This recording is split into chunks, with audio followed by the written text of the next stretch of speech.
Hello guys, इस video में हम class 12th chemistry MP board 2019 का बोर्ड पेपर का पूरा सॉल्यूशन देखने वाले हैं। ऑब्जेक्टिव से लेके सब्जेक्टिव पूरा सॉल्यूशन देखेंगे।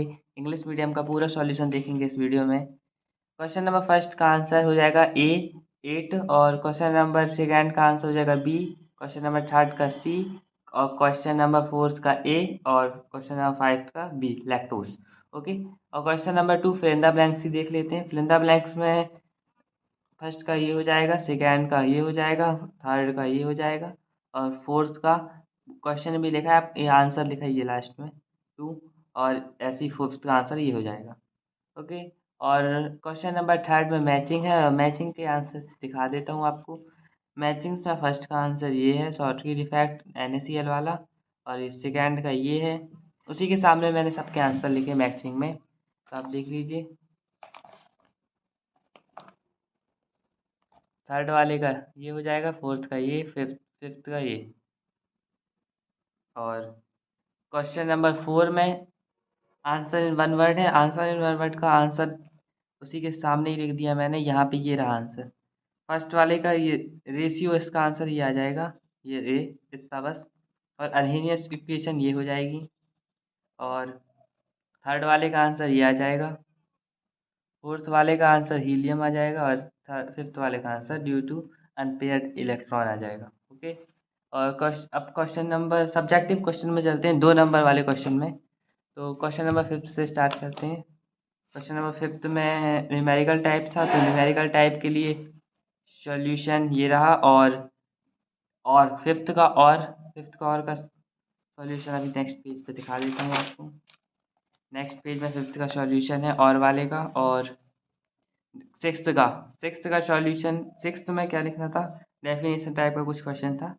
तो आपने स्टेटमेंट लिख दिया और उसमें अपन ने फार्मूला, मतलब कुछ भी फार्मूला इक्वेशन जो भी बोलो वो दे दिया है। रिलेशनशिप जो भी बोलना हो, हाँ रिलेशनशिप भी बोलेंगे। और वाले का आंसर, सिक्स्थ के और वाले का आंसर ये रहा। और सेवन्थ का आंसर मतलब हाइब्रिडाइजेशन बताना था, स्ट्रक्चर बताना था। और हाँ, तो इसी का आंसर ये हो गया। और इसमें IUPAC बताना था, और वाले में सेवन्थ के और वाले का आंसर ये हो गया। और question number 8 mole fraction, molarity और मोलैलिटी बताना था। तो ये मोल फ्रैक्शन हो गया, रुक जाइए, हाँ, mole fraction, molality, molarity formula के साथ दिखाया है। पूरा आंसर हो गया कंप्लीट। क्वेश्चन नंबर 8 के और की बारी। और में क्वेश्चन नंबर 8 के और में भी न्यूमेरिकल टाइप था क्वेश्चन, तो उसका सॉल्यूशन ये रहा, क्वेश्चन नंबर 8 का क्वेश्चन और ये सॉल्यूशन। और क्वेश्चन नंबर 9 की बारी। क्वेश्चन नंबर 9 में अपन को कंप्लीट करना था कन्वर्जन को, तो अपन ने कंप्लीट कर दिया, ये रहा आंसर, पूरा सॉल्यूशन ये रहा। और क्वेश्चन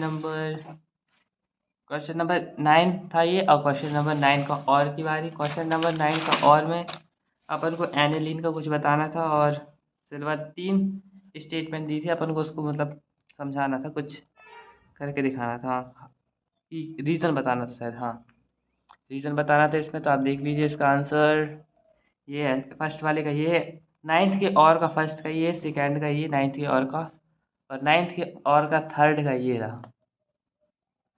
रहा थर्ड का। ओके, और टेंथ का ज्विटर आयन बताना था, तो ज्विटर आयन ये बता दिया हमने। तो इसी के साथ टेंथ के और में चलते हैं। टेंथ के और में था DNA फिंगरप्रिंटिंग, तो अपन ने अच्छे से समझा दिया है इसको, एकदम डिटेल में, एकदम कंप्लीट आंसर है ये। और DNA फिंगरप्रिंटिंग के बाद क्वेश्चन नंबर 11th के और में, यानी 11th, पहले 11th देख लेते हैं। क्वेश्चन नंबर 11th में था अपन को ऑर्डर ऑर्डर बताना था और रेट कांस्टेंट का यूनिट बताना था। हाँ, तो यूनिट अपन ने लिख दी है, यानी ऑर्डर ये रहा, यूनिट ये रही। ऐसे ही इसका सेकेंड वाले का ऑर्डर यूनिट और ऑर्डर यूनिट, पूरे फोर्थ क्वेश्चन तक हो गया ऐसे ही। और अब चलते हैं क्वेश्चन नंबर 11th के और में। ये 11th था, अब 11th के और में चलते हैं।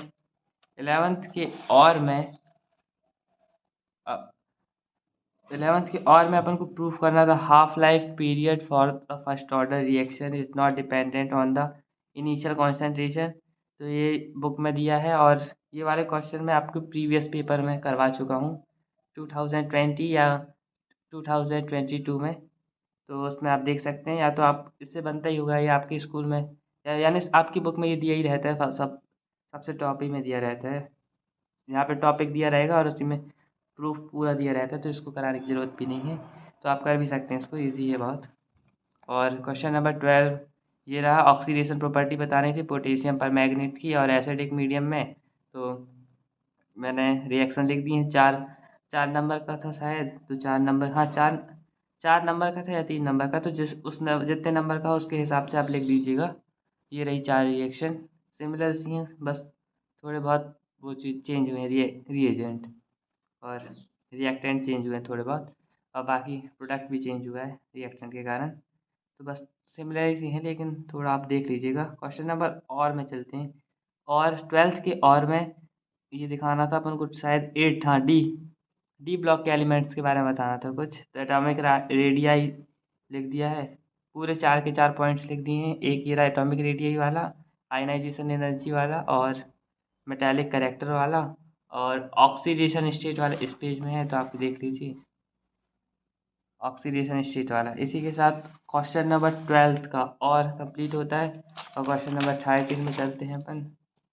क्वेश्चन नंबर 13 में अपन को मैकेनिज्म बताना था SN1 एंड SN2 का, तो आप देख लीजिए। और 13 ये रहा पूरा, SN1 का मैकेनिज्म और SN2 का भी, बायोमॉलिक्यूलर मैकेनिज्म। और वाले में 13 के एलिमिनेशन रिएक्शन बताना था और रूल बताना था, तो जेटसेव रूल बताना था। तो ये रहा जेटसेव रूल, आप देख लीजिए। और क्वेश्चन नंबर 14 में हमें शायद वो सिलेबस में नहीं था, तो क्वेश्चन नंबर 14 को स्किप कर दीजिए आप, और बिल्कुल भी इम्पोर्टेंट नहीं है। तो क्वेश्चन नंबर 12 में क्वेश्चन नंबर 14 का और देखते हैं। क्वेश्चन नंबर 14 का और ये रहा पूरा सॉल्यूशन, देख लीजिए। आयोडोफॉर्म और सोडियम मेटल टेस्ट पूरा टेस्ट करके बताना था। मैंने डिस्टिंग्विश करना था कि अल्कोहल और डाइथाइल ईथर में, तो अपन ने कर दिया है पूरा। और क्वेश्चन नंबर 15 ये हो गया, रिएक्शन बताना था अपन को, क्लेमेंसन रिडक्शन और वॉल्फ क्रिस्टनर रिडक्शन। तो ये रही पूरी रिएक्शन के साथ रिडक्शन, और एग्जाम्पल भी स्टेटमेंट भी है, तो आप देख लीजिए एकदम। केमिकल इक्वेशन भी है। और फिर 15 के थर्ड वाले में देख लेते हैं अपन, reduction of lithium aluminium hydrate का बताना था। देख लीजिए, ये रहा कन्वर्जन, पूरा रिएक्शन बता दिया अपन ने इथेनॉल के साथ, इथेनॉल। और फोर्थ वाले में ये हो जाएगा। फिफ्थ वाले में नहीं, फिफ्थ नहीं, फोर्थ बस तक था। अब और में चलते हैं 15 के और में, सैंडवियर रिएक्शन और स्टीफन रिएक्शन स्टेटमेंट के साथ बतानी थी अपन को, और एक केमिकल इक्वेशन भी लिखी है। आप देख लीजिए पूरा सॉल्यूशन, ये रहा क्वेश्चन नंबर 15 के और का। और क्वेश्चन नंबर 15 के और में 2 और थे, थर्ड और फोर्थ। तो ये है हॉफमैन बोमेड रिएक्शन और होलोफॉर्म, ये और हो गया। क्वेश्चन नंबर 15 का और कंप्लीट सॉल्यूशन हो चुका है। अब चलते हैं क्वेश्चन नंबर 16 में। क्वेश्चन नंबर 16 में था कॉलराज लॉ और एक न्यूमेरिकल टाइप था। तो ये वाला लॉ तो आप मतलब सबको रटा ही हुआ होता है, तो आप वहाँ से लिख सकते हैं, बुक में भी लिखा रहता है, तो आप वो देख सकते हैं। और यहाँ पे डिफाइन बस करना था, डेफिनेशन लिख देते तो हो जाएगा काम। और यहाँ पे अपन को न्यूमेरिकल करना था, तो न्यूमेरिकल 2 नंबर का था, ये लॉ 2 नंबर का था। तो न्यूमेरिकल का सॉल्यूशन ये रहा। और क्वेश्चन नंबर 16 के और में चलते हैं। क्वेश्चन नंबर 16 में एक सेल कांस्टेंट बताना था, रिलेशन बताना था, तो उसका सॉल्यूशन ये रहा, कंप्लीट सॉल्यूशन। और बी पार्ट में बताना था अपन को, न्यूमेरिकल टाइप था, तो न्यूमेरिकल टाइप हो गया। इतना यहाँ तक कंप्लीट हो गया, ये कंप्लीट है, ये आंसर। ओके, तो जितने भी मतलब मैंने 16 क्वेश्चन कराए हैं, तो इतने ही इम्पोर्टेंट है, और बाकी की जितने भी हैं वो सिलेबस में नहीं है, तो उनको करने की कोई ज़रूरत नहीं है। तो इसी के साथ पूरा सॉल्यूशन ख़त्म होता है इस चैप्टर का।